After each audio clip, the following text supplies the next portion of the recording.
नमस्कार मित्रांनो, श्री स्वामी समर्थ. जय शिवराय, जय शंभूराजे. स्वागत आहे आपल्या चॅनलमध्ये नवीन एका व्हिडिओमध्ये.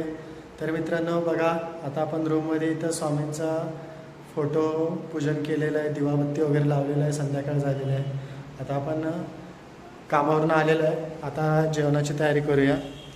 तर इथं मित्रांनो हे वांगं भाजलं आहे, वांग्याचं भरीत करायचं आहे. इथं भाताचा कुकर लावला आहे आणि डाळ आहे आपली दुपारी केलेली. तर आता बारकी येईल शाळेतून, मग आपण अभ्यासाचा थोडा व्हिडिओ करूया. आमच्या चॅनलला सपोर्ट करा, आमच्या व्हिडिओजना लाईक करा, कमेंट करा आणि सबस्क्राईब करा. तर मित्रांनो आता बारकी आली बघा. आता आपण तिचा अभ्यास घेणार आहोत आणि काय काय शिकले ते बघूया, तिच्याकडनं आपण जाणून घेऊया. तर मित्रांनो आता आपण इयत्ता तिसरीचं हे परिसर अभ्यासाचा पहिला धडा आपण घेणार आहोत. तर बारकीला विचारूया आपण ती काय काय शिकले ते. सांग बाळा. हे बघा, या धड्याचे नाव आहे पहिला धडा, आपल्या अवतीभवती. पहिला धडा म्हणजे आपल्या अवतीभवती. आपल्या अवतीभवती म्हणजे आपल्या आजूबाजूला काय काय असतं त्याचा आहे हा धडा. तर आपण आज थोडाच घेणार आहोत, कारण आपण हा परत दुसरा उद्या घेऊ, तिसरा परवा घेऊ, असं बघूया. एक दिवसाला एक पान आपण घेऊ शकतो, म्हणून आज आपण पहिलं पान घेऊया. सांगा बापू. या सर्व वस्तू तुम्हाला नक्की ओळखता येतील. त्या कोणत्या पदार्थाने बनल्या आहेत, ते पदार्थ कुठे सापडतात, या वस्तूंचे उपयोग सांगा. उपयोग, यांचे उपयोग म्हणजे बॅटचा उपयोग खेळण्यासाठी, आणि मडक्याचा उपयोग पाणी पाणी ठेवतात ना त्याच्यात, हो ना. कपचा उपयोग चहा पिण्यासाठी, आणि दोऱ्याचा उपयोग काय करण्यासाठी, शिवण्यासाठी. तर आपण आता दुसरं घेऊया. या वस्तूही तुम्हाला ओळखता येतील. या कोठे मिळतात, या वस्तूचा उपयोग काय.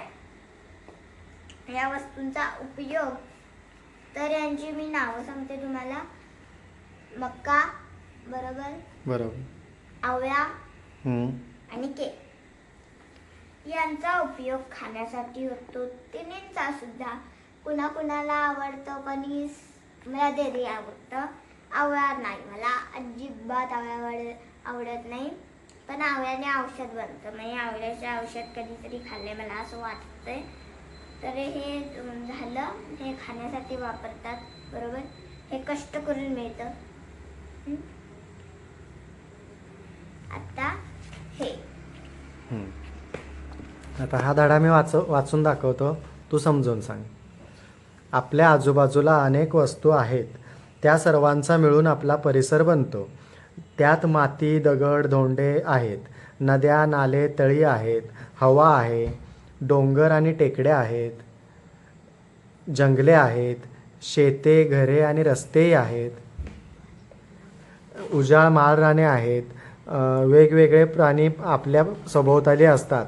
निरनिराळ्या प्रकारचे वृक्ष, झाडे, झुडपे, वेली यांनी आपला परिसर सजला आहे. आपणही या परिसराचाच एक भाग आहोत. आता तू सांग. तर काकांनी आपल्याला हे वाचून दाखवलेलं आहे. तर हे वेली, वृक्ष आपल्यामुळे की हे सजाय नाहीये, आपण इथला भाग आहोत.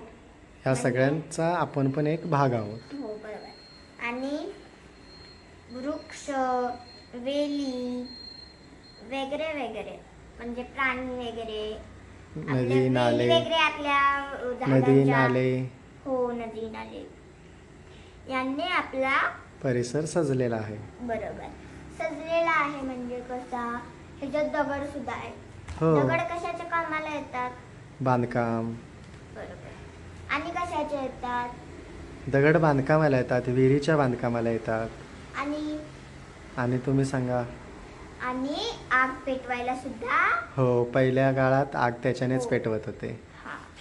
परत त्याच्या पुढचा आपला पार्ट काय आहे? सजीव निर्जीवचा पार्ट आहे. होय, मग ते सजीव निर्जीव काय आहे ते जरा समजावून सांगा. सजीव निर्जीव म्हणजे दगड. दगड कसा असतो? पडूनच असतो. काय खाईत नाही, पीत नाही, त्याला तोंड नसते, डोळे नसतात, नाक नसते, त्याला काहीही नसते. तिथे पडून असतो, तिथेच असतो. जर त्याला कुणी हलवले, म्हणजे की आपण कुणीतरी हलवले त्याला एका जागेवरनं दुसऱ्या जागेवर ठेवले तरच त्याची जागा बदलू शकते. आणि चिमणी काय इकडे तिकडे फिरते, इकडे तिकडे फिरते. तिला आपले घरटे बनवायचे असते. तिला पिल्ले होतात, तिला खायला लागतं, तिला खाणं पिणं लागतं, तिला ऑक्सिजन लागतं. आणि पिल्लांची घरटे मोडू नका, कारण त्यांची घरटे मोडली तर तुम्हाला सगळं जीवनात असं वाटेल की माझ्यासोबत बाधच होतंय, माझ्यासोबत चांगलं वागत नाही, असं वाटणारच तुम्हाला. म्हणजे सजीव आणि निर्जीव म्हणजे काय? सजीव मध्ये कोणत्या कोण कोण येतं आणि निर्जीव मध्ये कोण कोण येतं? तर मग हे बघा, म्हणून तुम्हाला सांगते मी, कुणाचा तरी चिमण्यांचा वगैरे तुम्हाला श्राप लागू शकतो असा तुम्हाला वाटल्यासारखं. हा, मी जोक सांगते ते अभ्यासात तुम्हाला आमचा व्हिडिओ आवडावा म्हणून, नाहीतर ते असं काहीही नसतं. फक्त मोडू नका असं माझं म्हणणं आहे. आणि जर बांधलंच तर ते मोडू नका. त्याला खायला पियायला घाला, तिथे चिवठीला होईल तुमच्या घराच्या इथे. बरं, आता सजीव आणि निर्जीव मध्ये काय काय येतात ते सांगा ना. सजीव आणि निर्जीव, वृक्ष, वेली, परत पक्षी, बरोबर? पक्षी, प्राणी, आपण. हे सगळे कशात आले? हे सगळे सजीव मध्ये आले. हा. आणि आपण सुद्धा एक प्राणीच आहोत, माणूस नाही आहोत. ओके.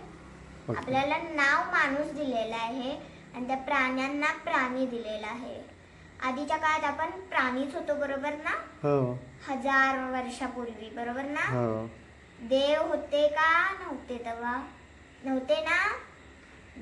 देव तर होते, पण ते आपण प्राणी होतो. प्राण्यांचं रूपांतर आपलं माणसामध्ये झालं. हा, देव होते. आणि निर्जीव मध्ये कोण कोण येतं? दगड, सिलेंडर, ग्लास. म्हणजे एकंदरीत काय की ज्या वस्तू हालचाल करू शकत नाहीत त्या निर्जीव मध्ये येतात. हो, काही खाऊ पिऊ शकत नाही त्या निर्जीव मध्ये येतात. तर आजचा भाग एवढा बास.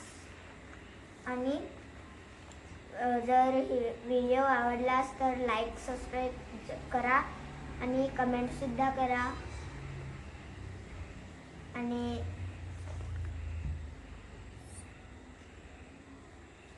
आम्हाला सपोर्ट सुद्धा करा.